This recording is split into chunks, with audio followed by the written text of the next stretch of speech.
What is the scariest story you know that is 100% true? Was working the evening shift at a gas station. Man comes in all disoriented. I go to help him out. He has a gash on his head and doesn't know where he was. I couldn't see any crashes around, so assumed he had fallen or something. Normally we are supposed to stay inside the glass-shielded register area whenever anyone is in the store. I, being a nice human being, went to help while calling the police/EMS. They got there and checked him out. They thought his head may have been fractured. Took him to the ER. I went back to work. Cops stopped back by for some coffee a few hours later. They told me the guy got hit by a baseball bat trying to break into a little girl's bedroom and was wanted for rape and murder in 2 other states. I never left the register area at night again. The story of Mary Vincent always stands out to me. In 1978, 15-year-old Mary was hitchhiking. A man named Lawrence Singleton picked her up. He brutally raped her and eventually made her get out of the car. She planned to run, but he noticed and cut both her arms off. He threw her into a ditch/ravine and left her to die. She packed her stumps with mud to stop the bleeding and spent all night crawling out. She eventually makes it to the highway and starts walking, naked and covered in blood. The first car that saw her sped away in fear. The second car was a couple on their honeymoon. They picked her up and she survived. This is a hometown story that stayed with me. It happened literally right around the corner from where I grew up. Maybe a 2-minute drive away. Judy Kirby murdered 6 children and 1 adult by intentionally driving the wrong way on a divided highway in an attempt to commit suicide. She had been hospitalized for depression, but had also just ended a relationship with her ex-husband's brother and was by some reports involved in drug trafficking and fearing an imminent arrest. She picked up her sister's son, who was celebrating his 10th birthday that day. She then loaded her 3 children into the car, supposedly to pick up a gift for the nephew. Instead, she went missing with a carload of kids. A short time later, calls started coming into 911 about a car going the wrong way down the highway at a high rate of speed. They made it about 90 seconds before a head-on collision with another vehicle, driven by a father with 2 children and another child along for the ride. The crash annihilated both vehicles. The only survivors were Kirby herself and a child who was along for the ride in the other car. There were pieces of children all over the highway. She was sentenced to 215 years in prison. My brother's ex-GF had 2 older sisters. They died before she was born. One day they decided to play hide and seek or something. So anyway, they both climbed inside a chest and accidentally locked themselves in. They suffocated. A high-priority inmate who could implicate dozens of wealthy and powerful people apparently committed suicide while on suicide watch at his prison. And the footage can't be found due to a malfunction of the camera. But the news told me that's how it happened, and the news is never wrong.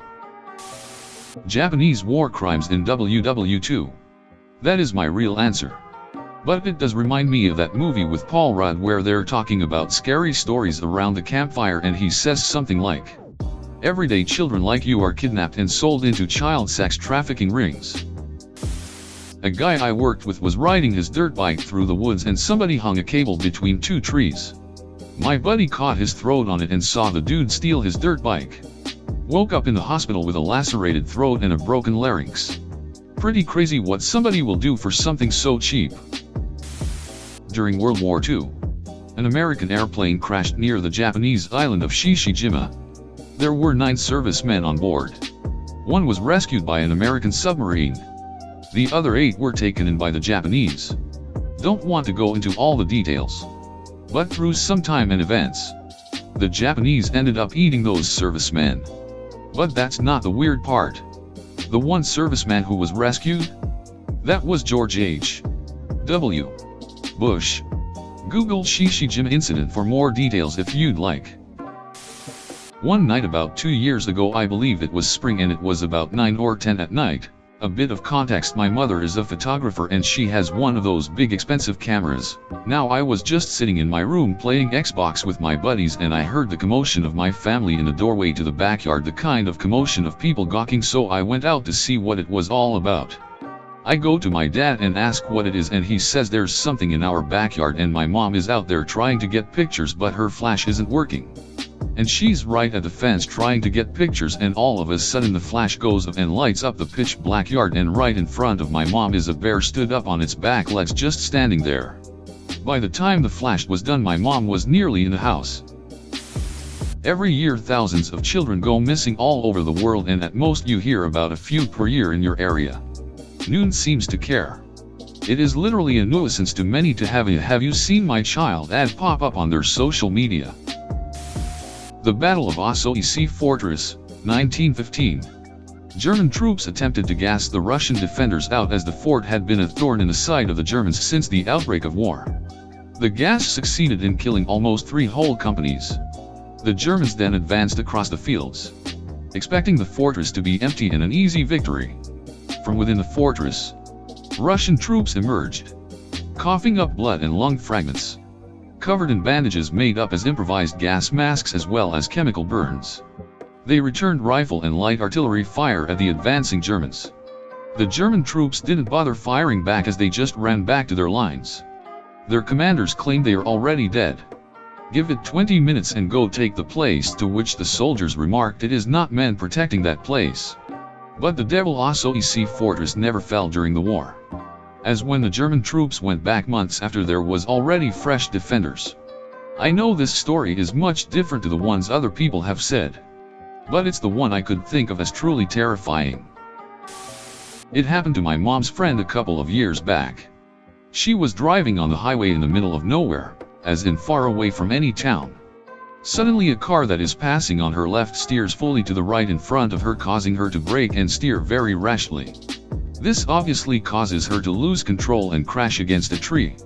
She passed out, and sometime later, she couldn't really tell how much time passed. A group of Brazilians, all of this happened in Portugal, came to her rescue and told her things like, "Don't move. We're calling an ambulance. Just hang on there," etc. She eventually passes out again, and about 2 hours later someone else comes and starts helping her again, and eventually the ambulance and her husband arrive. She tells them that some other people have been there before, but the guy that found her says no one was there. When they checked the trunk, everything had been stolen, including computer, camera, etc. She later said that she remembers thinking the car that made her crash had been following her for a while and driving a little too close. Make of that what you want. Sorry for my English. Last week I would have said the Japanese war crimes or the rape of Nanking.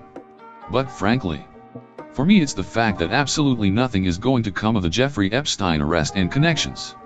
That some of the most influential people on earth are totally and visibly able to manipulate the system to cover the fact that they are rapists, pedophiles, and murderers. My friend's boss bought an Audi A4 convertible, back when they were new and interesting. One of the talking points was the pop-up roll hoops that were hidden unless you rolled it. A few months after buying it, he got to test those roll hoops out, as he lost control and skidded down a steep bank about 35 feet deep. The roll hoops did their job, and he survived with just cuts and scratches from the bushes he'd plowed through. The car ended up the right way up and he got out, walked back up the bank to the side of the road, then got on the phone to the police to report the accident. While he was standing there, a driver from a car that had seen the accident came over to speak to him.